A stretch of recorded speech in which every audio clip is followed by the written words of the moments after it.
दोस्तों, इस वीडियो में आपका स्वागत है।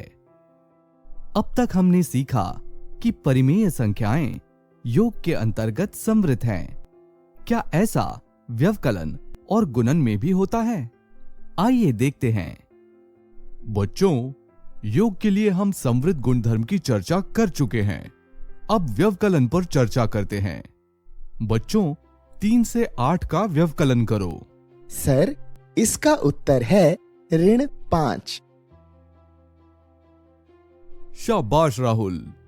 बच्चों, अब इस सारणी को देखिए। यहां पर 3 और 8 तो प्राकृत संख्याएं हैं, पर इनके व्यवकलन से प्राप्त उत्तर एक प्राकृत संख्या नहीं है।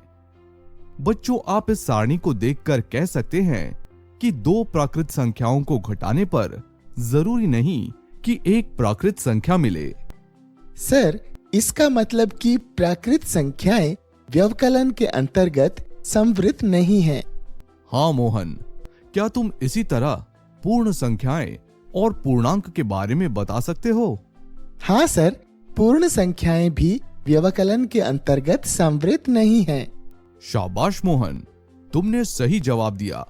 और बच्चों, आपको याद भी होगा कि आपने पिछली कक्षा में पढ़ा था कि पूर्णांक व्यवकलन के अंतर्गत समृद्ध है। सर, क्या ऐसा परिमेय संख्याओं के साथ भी होगा? चलो देखते हैं।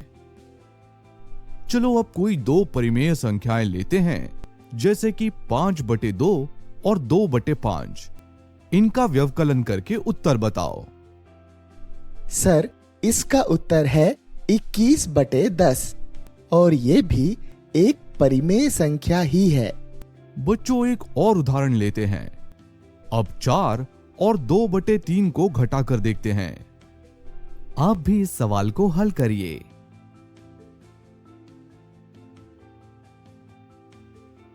बच्चों, क्या आपका भी उत्तर 10/3 आया, जो कि एक परिमेय संख्या है? बच्चों, अब इन संख्याओं को घटाकर देखिए। क्या प्राप्त परिणाम एक परिमेय संख्या ही है? आप भी इस सवाल को हल करिए।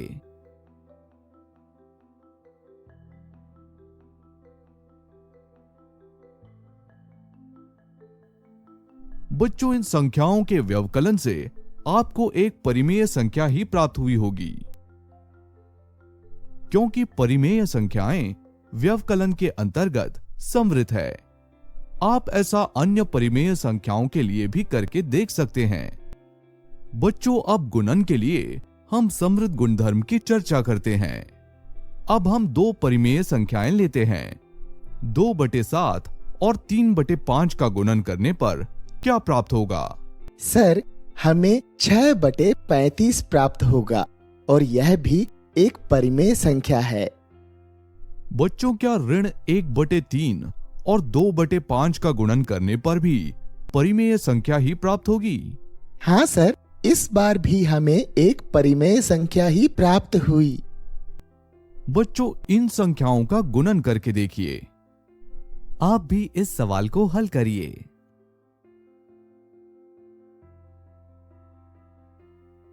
बच्चों, इस बार भी इन संख्याओं के गुणन से आपको एक परिमेय संख्या ही प्राप्त हुई होगी। ऐसा इसलिए है क्योंकि परिमेय संख्याएं जोड़ और व्यवकलन के साथ साथ गुणन के अंतर्गत भी समृद्ध है। बच्चों, अभी तक हमने परिमेय संख्याओं के व्यवकलन और गुणन के लिए समृद्ध गुणधर्म की चर्चा की। अगली वीडियो में हम भाग के लिए समृद्ध गुणधर्म की चर्चा करेंगे। इस सत्र में इतना ही। मिलते हैं अगली वीडियो में। धन्यवाद।